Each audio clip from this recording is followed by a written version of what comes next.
370 ने पथराव को बंद किया। 370 ने लाल चौक में जहां पे पाकिस्तान के झंडों को चढ़ाया जाता था वो बंद हुआ। आज हिंदुस्तान के तिरंगे वहां पे लहराए जाते हैं।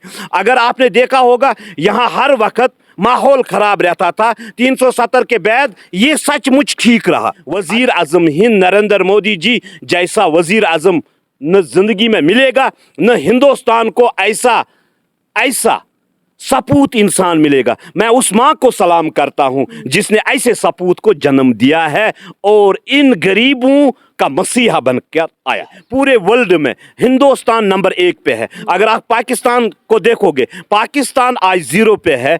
आज वहाँ के लोग ये सोचते हैं कि वजीर आजम हिंद नरेंद्र मोदी जी जैसा वजीर आजम हमें मिले। मैं आपको एक कश्मीरी होने के नाते ये बताऊंगा, जिस कश्मीर में हर वक्त 6 मंथ के लिए बंद होता था, इंटरनेट बंद होता था, उस कश्मीर को चेंज करना ये वजीर आजम हिंद नरेंद्र मोदी जी ने किया। नमस्कार दर्शकों, स्वागत है आपका एक बार फिर से हेडलाइंस इंडिया में। कश्मीर की सियासत के बारे में अगर बात करें तो कश्मीर की सियासत में कब कहाँ उतार चढ़ाव आए इंसान को पता ही नहीं चलता। तो कुछ मुद्दों पे यहाँ पे हमारे साथ बातचीत करने के लिए भाजपा के सीनियर कार्यकर्ता मौजूद है। जावेद कुरैशी साहब हमारे साथ यहाँ पे जुड़े हैं। सबसे पहले आपका बहुत बहुत शुक्रिया वक्त देने के लिए। आपका बहुत बहुत शुक्रिया। देखिए, आपसे जानेंगे कि रिसेंटली एक इंटरव्यू में सत्यपाल मलिक जी, जो कि जम्मू कश्मीर के फॉर्मर एक्स गवर्नर रह चुके हैं, तो उन्होंने हमारे प्रधानमंत्री श्री नरेंद्र मोदी जी पर बहुत से इल्ज़ाम आयद किए हैं। तो आपको क्या लगता है कि उन बातों में कितनी सच्चाई है? देखो, आपको पहले तो ये सोचना है कि जब वो इक़्तिदार में थे तब उनको मौका तो नहीं मिला बोलने का। हम सच्चे इंसान उसको कहते हैं कि जब इक़्तिदार में हो के सही बात को सामने लाए। जब इक़्तिदार छिन गया तब वो किसी के ऊपर कीचड़ उठाना मेरे ख्याल में ये ऐसा प्रोपेगेंडा है, नरेंद्र मोदी को बदनाम करने की कोशिश है। और आपको ये भी मालूम होगा कि उसके बाद वो और कई स्टेटों में रहा है गवर्नर, मगर कहीं उसने बात नहीं की। जब उसकी सिक्योरिटी को छीना गया, क्योंकि उसने कई बार ऐसा बताया था कि मेरी सिक्योरिटी नहीं है, मैं ईमानदार आदमी हूँ। अगर ईमानदार आदमी था सत्यपाल मलिक साहब तो कश्मीर में होके उसने उस टाइम पे क्यों नहीं बताया? ये आज आवाम को गुमराह करने की कोशिश की जा रही है। मेरे ख्याल में कांग्रेस और कई पार्टियों के साथ मिलजुल कर उनकी बोली को वो बोल रहा है। इन बातों में कोई सच्चाई नहीं है। मेरे ख्याल में उसको अपने आप को मसब्बा करना चाहे ठीक तरीके से, या तो जहनी तवाज़ुन से वो अब ख़त्म हो चुका है, तो इसलिए वो बौखलाहट में ऐसे बयान देने की कोशिश का, और अपने आप को सुर्खियों में रहने के लिए ऐसी गंदी सियासत कर रहा है। मेरे ख्याल में इन बातों पे ज़्यादा तवज्जो भी नहीं देना चाहिए। देखिए, अगर आने वाले चुनाव की बात करें तो 2024 में जो है चुनाव होने वाला है। जैसा कि आप भी जानते हैं कि आप ही के बीजेपी के एक कार्यकर्ता योगी जी एक तरह से, दूसरी तरफ से प्रधानमंत्री मोदी जी, तो आपको क्या लगता है कि किस चेहरे को आप आने वाले 24 के चुनाव में प्राइम मिनिस्टर के रूप में देखते हैं? देखो, ये तो हम फैसला नहीं कर सकते हैं, क्योंकि वजीर आजम हिंद नरेंद्र मोदी जी ने पूरे मुल्क को बदलाव किया है। अगर आपने देखा होगा, पहले खानदानी सियासत ख़त्म हो चुकी है पूरे हिंदुस्तान में, और आपको जम्मू कश्मीर का माहौल देखना चाहे कि जो कश्मीर हाथ से चला गया था वो कश्मीर वज़ीर आज़म हिंद नरेंद्र मोदी जी ने वापस लाया। जिस कश्मीर में बम ब्लास्ट और खून की नदियाँ होती थी, उस कश्मीर में आज हिंदुस्तान जिंदाबाद के नहरे लगते हैं। उस कश्मीर में आज हकीकतन उस कश्मीर में आज लोगों को ये पता चला है कि हम किसी मुल्क के साथ जुड़े हुए हैं, और यहाँ का युवा आगे बढ़ने की कोशिश कर रहा है। जो युवा यहाँ का पत्थर उठा के सिक्योरिटी फोर्सेस के ऊपर चलाता था, वही युवा आज बेट और बाल लेकर मौसमी सरमा हो या गर्मा हो, इसमें खेलने की कोशिश कर रहा है और अपने आप को आगे बढ़ाने की कोशिश कर रहा है। देखिए, अगर बात करेंगे प्रधानमंत्री नरेंद्र मोदी जी की, तो आपसे अभी मुझे जानने को मिला कि आप ही से मुझे जानने को मिला कि सत्यपाल मलिक जी जो है वो गंदी सियासत कर रहे हैं। लेकिन अगर लोगों की बात करें तो कुछ लोग जो है उनकी बातों से सहमत है। क्या लगता है आपको, प्रधानमंत्री जी के ऊपर जो ये एलिगेशंस लगाए गए थे तो सम एक्सटेंट ये इफेक्ट करेंगे कि नहीं? देखो मैंने यही तो बताया आपको, वजीर आजम हिंद नरेंद्र मोदी जी ने पूरे हिंदुस्तान के लोगों का दिल जीता है। ऐसे लोग आते रहेंगे और कीचड़ उठाने की कोशिश करेंगे, मगर इन बयानों से कभी वजीर आजम हिंद नरेंद्र मोदी जी के ऊपर कोई ऐसा असर नहीं रहेगा, क्योंकि लोग जानते हैं।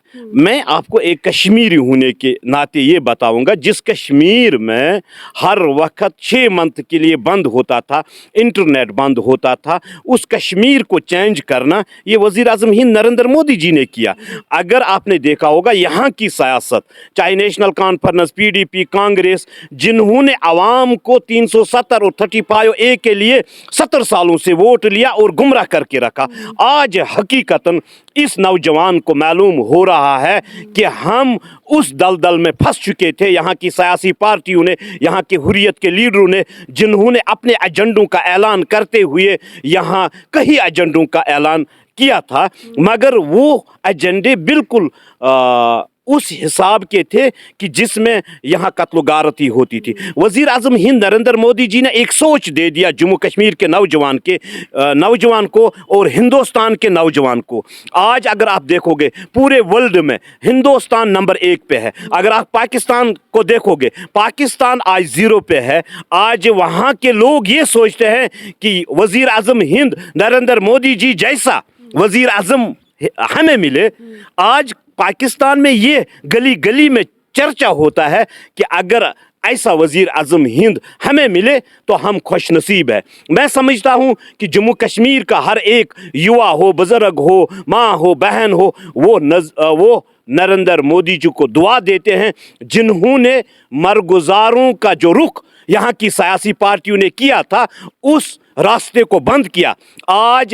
आज सवेरे नौजवान निकलता है काम के लिए, आज माँ बाप को तसल्ली होती है कि शाम को ये वापस आ जाएगा। उनकी सरकारों में ये होता था कि अगर सवेरे नौजवान बाजार जाता था या और किसी जगह जाता था या काम पे जाता था, डर रहता था कि शाम को ये वापस आएगा या नहीं वापस आएगा, या इसकी लाश आएगी। और ये यहाँ की सियासी पार्टियों ने एक माहौल तैयार किया था। मेरे ख्याल में वजीर आजम हिंद नरेंद्र मोदी जी जैसा वजीर आजम न जिंदगी में मिलेगा, न हिंदुस्तान को ऐसा सपूत इंसान मिलेगा। मैं उस माँ को सलाम करता हूँ जिसने ऐसे सपूत को जन्म दिया है और इन गरीबों का मसीहा बनकर आया है। दफा 370 और 35A के हटने के बारे में आप क्या राय देते हो? आपको क्या लगता है कि दफा 370 और 35A के हटने से कौन कौन सी डेवलपमेंट्स कश्मीर में हुई? क्योंकि अगर आम लोगों की राय दही जाने तो हाल ही में मैंने एक स्टोरी की थी, वहाँ पे सभी लोग जो है, लोकल कश्मीरी जो है, वो वहाँ पे अपनी राय दही जाहिर कर रहे थे। वो बोल रहे थे कि कश्मीर में जो है 370 और 35A के हटने से इसके बहुत सारे डिसएडवांटेज रहे। तो आपकी क्या राय है इस बारे में? दफा 370 एक पाकिस्तान का एक बड़ा बैंकर था जम्मू कश्मीर के लिए, और यहाँ की सियासी पार्टियों के लिए 370 और 35A इनका वो बैंकर था, क्योंकि जो भी मरकज से फंड्स आते थे वो यहाँ पे नहीं लगते थे, वो इनके जेबों में जाता था, वो इनको कोठियों को सजाने के लिए जाता था, वो हवाई सफरों के लिए होता था, ये इनके बच्चों की तालीम के लिए होता था। हाँ, जैसे 370 35A खत्म हुआ, आज जम्मू कश्मीर में आपने कभी सोचा ही नहीं होगा, जम्मू कश्मीर के लोगों ने कभी सोचा ही नहीं होगा कि DDC है क्या, DDC किस बला को कहते हैं। पंचायत राज एक्ट जो यहाँ पे भारतीय जनता पार्टी ने नाफिद किया, वो 70 सालों से कांग्रेस और नेशनल कॉन्फ्रेंस PDP ने कभी होने नहीं दिया।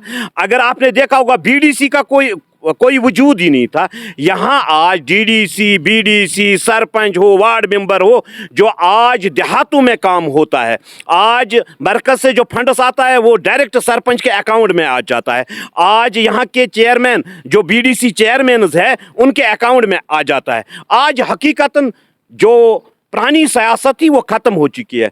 370 ने पथराव को बंद किया। 370 ने लाल चौक में जहां पे पाकिस्तान के झंडों को चढ़ाया जाता था वो बंद हुआ। आज हिंदुस्तान के तिरंगे वहां पे लहराए जाते हैं। अगर आपने देखा होगा यहाँ हर वक्त माहौल खराब रहता था। 370 के बाद ये सचमुच ठीक रहा। अगर आप ये देखोगे 370 के बाद आज हकीकतन एक गरीब के हाथ में इख्तिदार है। आज किसी खानदानी राज के हाथ में इख्तिदार नहीं है, क्योंकि बाप वजीर आला था, उसका बेटा भी बना, फिर उसका पोता बना। आज वो नहीं है। आज यहाँ की सियासी पार्टियों और कांग्रेस को ये बौखलाहट है कि एक गरीब मजबूत हो रहा है। आज सरपंच एक गरीब बन रहा है, आज वार्ड मेंबर एक गरीब बन रहा है, आज बीडीसी एक गरीब बन रहा है। आज अवाम के हाथ में इख्तिदार है, इसलिए जिनका इख्तिदार छिन गया वो बौखलाहट में। अवाम खुश है, 370 खत्म हुआ। देखिए, अगर वहीं बात करेंगे आपके अपोजिट पार्टी की पीपल्स डेमोक्रेटिक पार्टी, तो हाल ही में आपने देखा होगा कुछ हफ्तों पहले जो है हमारी महबूबा मुफ्ती जी, जिनको आपने कुछ ट्वीट्स में किसी पिक्चर्स में आपने देखा होगा कि मंदिर में वो गई थी और वो दूध वगैरह वो चढ़ा रही थी। तो आपको क्या लगता है किस प्रकार की ये राजनीति वो खेल रही है? क्योंकि अगर पिछले सालों की बात करें तो उन्होंने कई हड़ताल किए थे, कई ऐसे कर्फ्यू नाफिज किए थे जहाँ पे उन्होंने ये बताया था कि जम्मू कश्मीर को जो है स्टेटहुड का हक वापस मिलना चाहिए। तो आपको क्या लगता है कि किस प्रकार की जो ये राजनीति खेल रही है वो? देखो, मेरे ख्याल में वो मजबूर है ऐसे नाटक करने के लिए, क्योंकि इनको वोट चाहे तो चाहे मंदिर हो, चाहे मस्जिद हो, चाहे गुरुद्वारा है। और हिंदुस्तान वो मुल्क है जहाँ पे जमहूरियत है। मेरे ख्याल में उसने कोई ऐसा गलत भी नहीं किया है, मगर जिस तरीके से वो सियासत यहाँ पे कर रही है, कश्मीर में एक बात होती है, जम्मू में एक बात होती है और दिल्ली में तीसरी बात होती है।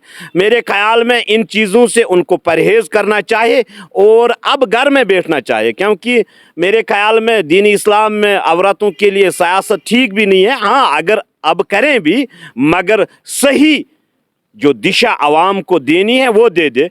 यहाँ पे माहौल ख़राब करने की कोशिश न करे, लोगों को अपने एजेंडों में अपने मुफाद के लिए यूज़ न करे। इसलिए मेरी नसीहत है उनसे, क्योंकि वो बहुत बड़ी लीडर है, वज़ीर आला रही है।